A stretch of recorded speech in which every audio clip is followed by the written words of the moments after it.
छुट्टी का दिन था और मेरी पोती अवनी ने आकर मुझसे कहा, दादाजी हम सब शॉपिंग पर जा रहे हैं, आप हमारे साथ चलेंगे?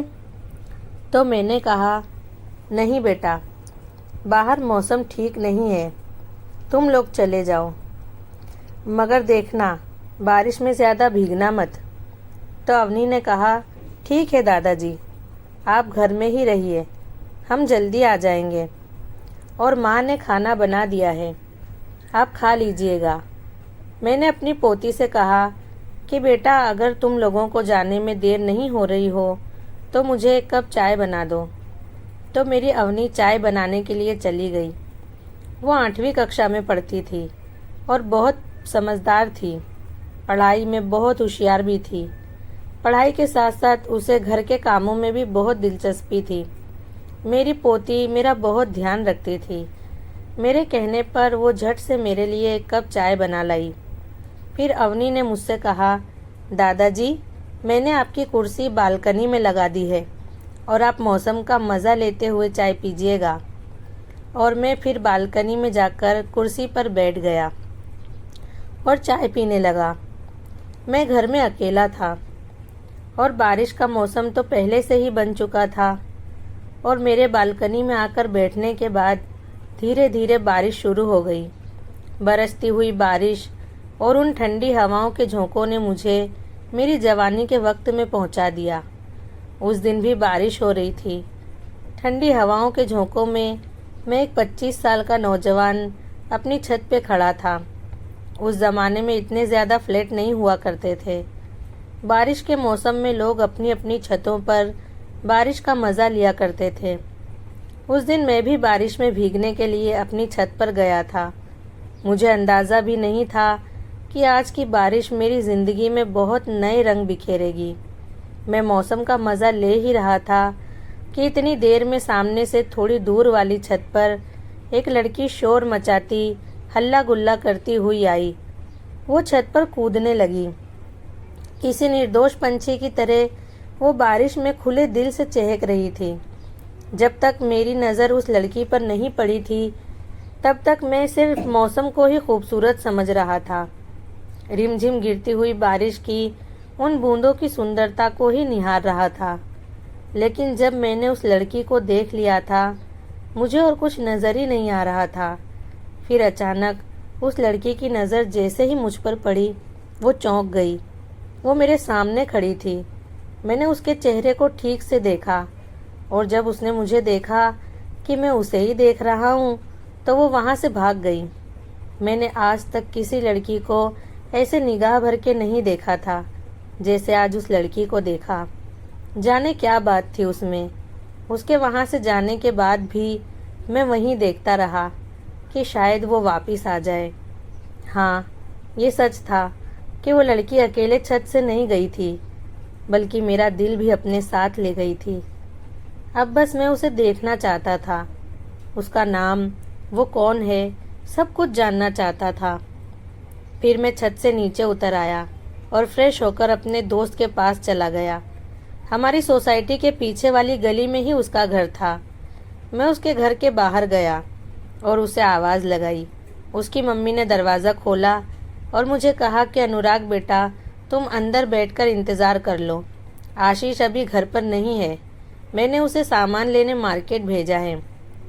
मेरा मन इतना व्याकुल था कि मैं आशीष से मिलकर अपने दिल की बात बताना चाहता था। मैं आशीष के घर पर रुका नहीं और सीधे मार्केट चला गया। मार्केट पहुंचा तो आशीष सामने मिल गया और बोला, अबे ओनू, मार्केट आना था तो बोलना था ना, तुझे लेकर आता। मैंने आशीष से कहा कि मैं तुझे मिलने आया हूँ। आशीष को कुछ समझ नहीं आया। वो बोला, मिलने आया है मार्केट में? फिर आशीष ने मुझे नीचे से ऊपर तक देखा और पूछा, सब ठीक है ना मेरे भाई अनुराग? और मैं उसे खींचकर अपने साथ ले गया। हमने पहले घर पर सारा सामान दे दिया और फिर बाहर चले गए। हम जहाँ क्रिकेट खेलते थे उस ग्राउंड में जाकर हम बैठे। आशीष ने मुझसे कहा, चल बस अब मुझसे और रहा नहीं जाता, बता आखिर हुआ क्या है? बारिश में तू जल्दी घर से बाहर नहीं जाता था और अभी तू मेरे साथ पागलों की तरह इधर उधर घूम रहा है। मैंने आशीष से थोड़ी देर पहले जो कुछ भी मेरे साथ हुआ वो सब कुछ कहा।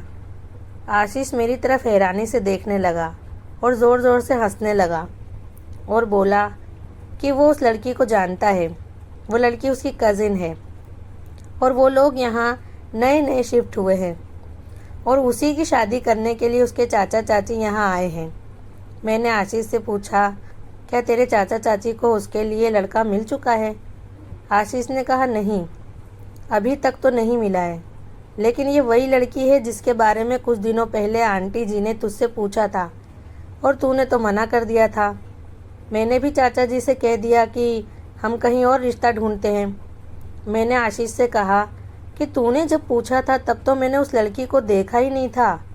तब आशीष ने मेरे सर पर ज़ोर से मारा और बोला कि मैं भी तो तुझे तब यही कह रहा था कि एक बार लड़की को देख ले, लेकिन तू तो।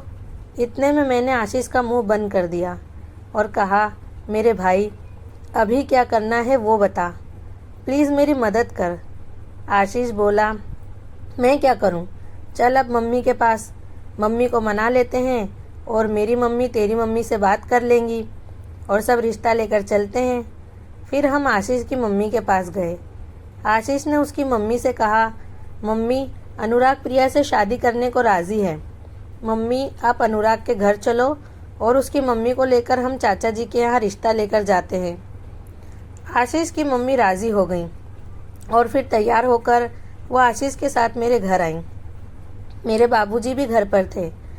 आशीष की मम्मी ने मेरी मम्मी और बाबूजी से बताया कि आपका बेटा प्रिया से शादी करने को राज़ी है और वो चाहता है कि हम उसका रिश्ता लेकर प्रिया के घर जाएं। मेरे बाबूजी ने कहा, बड़ी मुश्किल से इस साहबजादे ने शादी के लिए हाँ कही है, जल्दी चलो नहीं तो ये कहीं अपना इरादा ना बदल दे। सब घर वाले मेरा रिश्ता लेकर प्रिया के घर पहुँचे। सब कुछ एक सपने के जैसा लग रहा था। मैं मम्मी और बाबूजी का इंतज़ार करने लगा। थोड़ी देर में लैंडलाइन पर फ़ोन आया। बाबूजी फ़ोन पर बात कर रहे थे और उन्होंने मुझसे कहा कि मैं तैयार होकर लड़की देखने पहुंच जाऊं। मेरे बाबूजी को लग रहा था कि जैसे मैंने लड़की देखी नहीं है और फिर मैं तैयार होकर प्रिया के घर चला गया। उधर प्रिया के मन में भी कश्मकश चल रही थी कि न जाने कौन आए हैं रिश्ता लेकर और ये लड़का कौन है जो मुझे देखने आने वाला है। साथ ही थोड़ी देर पहले छत पर जो हुआ था वो नज़ारा भी प्रिया के जहन से हट नहीं रहा था। वो बहुत नर्वस थी। मैं प्रिया के घर पहुंचा। प्रिया के मम्मी पापा ने मुझे बहुत प्यार से बैठाया। ऐसा लग रहा था कि मैं प्रिया के मम्मी पापा को तो पसंद आ चुका हूँ। बाबूजी ने प्रिया के मम्मी पापा से बताया कि मैंने इंजीनियरिंग की है और एक बड़ी कंपनी में काम करता हूँ। मेरी नज़रें प्रिया को ढूंढ रही थीं। प्रिया के पापा ने प्रिया की मम्मी से कहा, जाओ प्रिया को ले आओ। फिर प्रिया की मम्मी उसे लेने चली गई और थोड़ी देर में साड़ी में सुसज्ज एक संस्कारी लड़की की तरह अपनी मम्मी के साथ प्रिया हमारे सामने आई। मेरी मम्मी और बाबूजी को प्रिया पसंद आई। प्रिया शर्म के मारे मेरा चेहरा नहीं देख रही थी। मुझे हल्की सी खांसी आई तो मेरे बाबूजी ने मेरी तरफ देखा। मैंने कहा कि आज सवेरे जब बारिश हो रही थी तब मैं छत पर चढ़ा था और एक नाचते हुए मोर को देखने के चक्कर में मैं भीग गया, इसलिए मुझे थोड़ी सर्दी हो गई है। इतना सुनते ही प्रिया ने मेरी तरफ देखा और मैंने अपनी दोनों आईब्रो ऊंची करके उसकी तरफ देखा। उस वक्त की प्रिया की मुस्कुराहट मैं ज़िंदगी में कभी नहीं भूल सकता। दोनों घर वालों को ये रिश्ता पसंद था और घर वालों की रजामंदी से हमारा रिश्ता तय हो गया और हम अपने घर आ गए। आशीष ने मेरी मम्मी से कहा, पता है आंटी, आज सुबह छत पर नाचने वाला मोर कौन था? तो मेरी मम्मी ने कहा, जानती हूँ बेटा, वो प्रिया ही थी।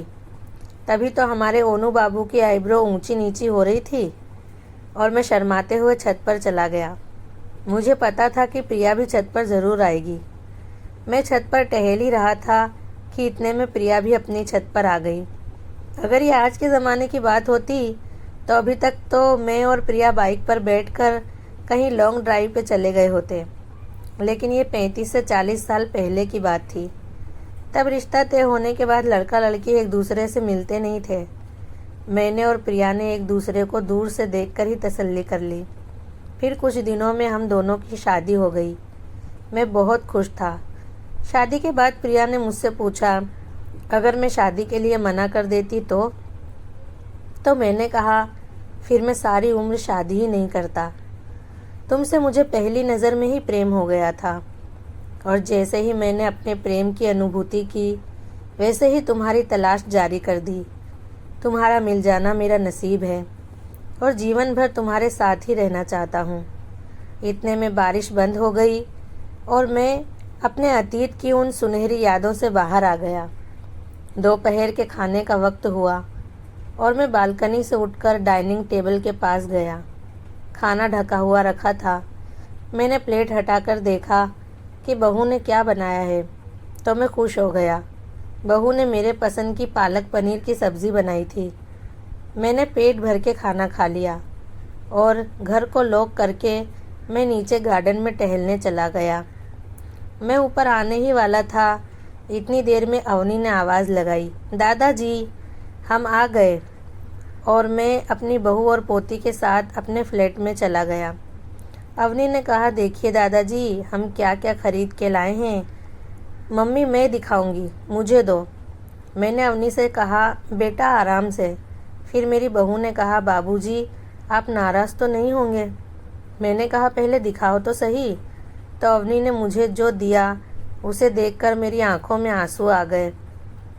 वो मेरी और प्रिया की तस्वीर को फ्रेम करवा के लाए थे। मैंने इतने सालों में कभी भी किसी को प्रिया की तस्वीर लगाने नहीं दी, और ये बात मेरी बहू जानती थी, लेकिन अवनी को पता नहीं था। अवनी मुझसे पूछने लगी कि दादाजी आपको दादी माँ की याद नहीं आती? आप उनकी फ़ोटो भी नहीं लगाने देते? आज तो आपको मुझे बताना ही होगा, बताइए ना दादाजी। मैंने अवनी की ज़िद की वजह से उसे बताया कि मैं और तुम्हारी दादी माँ बहुत खुशहाल जीवन व्यतीत कर रहे थे। फिर तुम्हारे पापा इस दुनिया में आए और हम माता पिता बन गए। लेकिन धीरे धीरे तुम्हारी दादी माँ ने मुझसे और मेरे घर वालों से झगड़ना शुरू कर दिया, और हर बार वो एक ही बात कहती कि मैं अपने माँ बाप की इकलौती बेटी हूँ, मुझे मेरी माँ के घर रहना है, मेरे माँ बाबा को देखने वाला कोई नहीं है। और इधर मैं भी तो अपने मम्मी पापा का इकलौता बेटा था, तो मैं कैसे उन्हें छोड़कर जा सकता था। एक दिन मैंने तुम्हारी दादी से कह दिया कि तुम अपनी माँ के घर रहना चाहती हो तो जा सकती हो, लेकिन मैं अपने माँ बाबूजी को छोड़कर नहीं जाऊँगा। तो उसने अपना सामान लिया और चली गई।